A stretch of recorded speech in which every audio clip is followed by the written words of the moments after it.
Assalamualaikum warahmatullahi wabarakatuh. Salam sejahtera bagi kita semua. Yang saya hormati dan terhormat dan saya banggakan Bapak Presiden Republik Indonesia, Bapak Prabowo Subianto. Terima kasih Pak, Bapak Presiden telah berkenan hadir di tengah-tengah kesibukan yang padat. Yang saya hormati juga Bapak Sufmi Dasko Ahmad, Wakil Ketua DPR RI. Yang saya hormati para Menteri Kabinet Merah Putih dan para hadirin yang berbahagia. Dan secara khusus Bapak Presiden, saya tujukan sambutan saya khusus pada saudara saya Bapak Bahlil Lahadalia beserta istri dan keluarga. Hari ini Pak Bahlil hari bahagia buat Anda. 50 tahun bukan umur yang muda tapi juga belum tua. Dan saya diminta oleh Pak Bahlil untuk beri sambutan singkat 5 menit. Hadirin tahu sendiri kalau saya dan Pak Bahlil sudah bicara soal hilirisasi lama. 5 menit itu baru pemanasan. Tapi baiklah hari ini saya disiplin dengan waktu.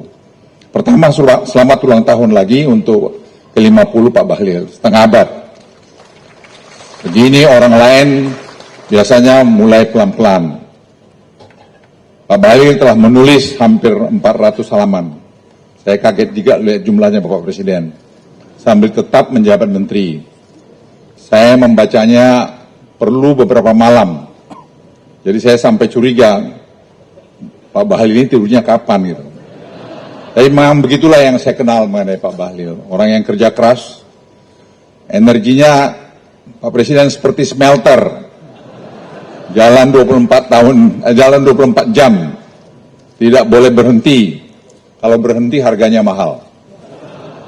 Bapak, Ibu sekalian yang kami hormati, yang membuat buku ini otentik adalah penulisnya. Pak Bahlil lahir di Banda Besar, di Seram Timur. Ayahnya seorang kuli bangunan, ibunya buruh cuci, anak dulu yang berdiri di atas tanah yang kaya, tetapi pulang dengan tangan kosong. Hari ini menulis buku tentang bagaimana anak-anak seperti dia tidak boleh lagi menjadi penonton di negeri sendiri. Ini bukan cerita, ini motivasi dari panggung seminar. Itu hidupnya sendiri, dan menurut saya disitulah sebenarnya bobot dari buku ini. Saya masih ingat masa-masa awal larangan ekspor biji nikel, kami dicibir, kami ditekan dari berbagai arah, kami digugat sampai ke WTO, dan banyak yang bilang Indonesia tidak akan sanggup. Ada yang mentertawakan, namun sekarang saya kira Pak Bahlil tegap berdiri mengatakan kami bisa. Sebagian yang dulu mau mentertawakan itu justru sekarang antri minta bertemu dengan Pak Bahlil.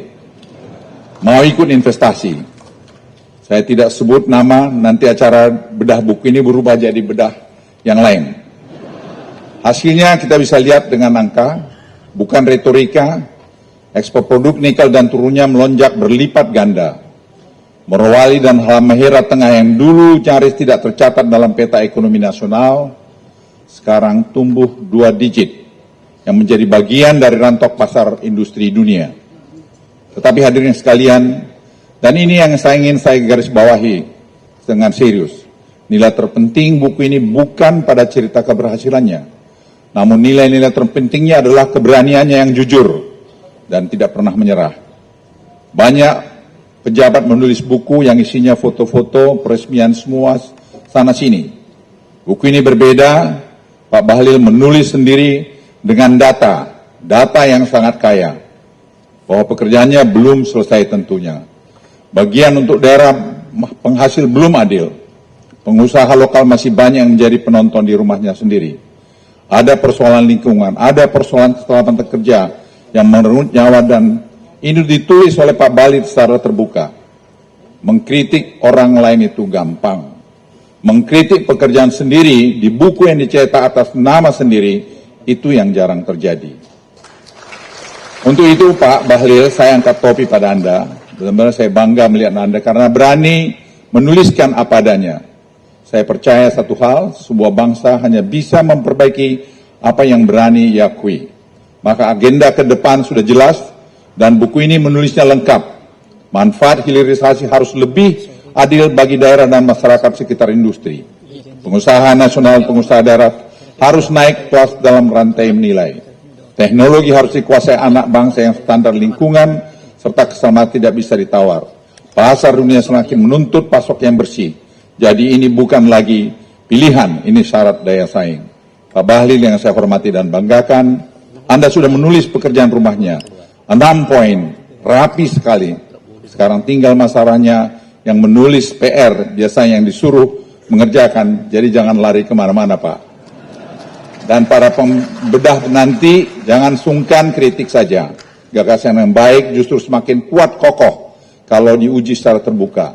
Dan saya yakin Pak Bahlil cukup tangguh untuk itu. WTO saja bisa dilewatin, apalagi ini. Pak Bahlil yang saya hormati, 50 tahun pertama Anda pakai untuk membuktikan bahwa anak dari timur bisa duduk di ruang keputusan negara. 50 tahun berikutnya, atau setidaknya sisa masa jabatannya, pakai untuk memastikan janji dalam buku ini ditepati. Rakyat di sekitar pabrik ikut sejahtera. Indonesia benar-benar menjadi tuan di negeri sendiri. Selamat Pak Bahlil atas peluncuran bukunya, selamat ulang tahun, selamat berdiskusi, dan selamat juga menikmati yang jarang sekali ada Presiden Republik Indonesia Pak, sampai menghadiri pembedah buku dari seorang anak buahnya. Wassalamualaikum warahmatullahi wabarakatuh.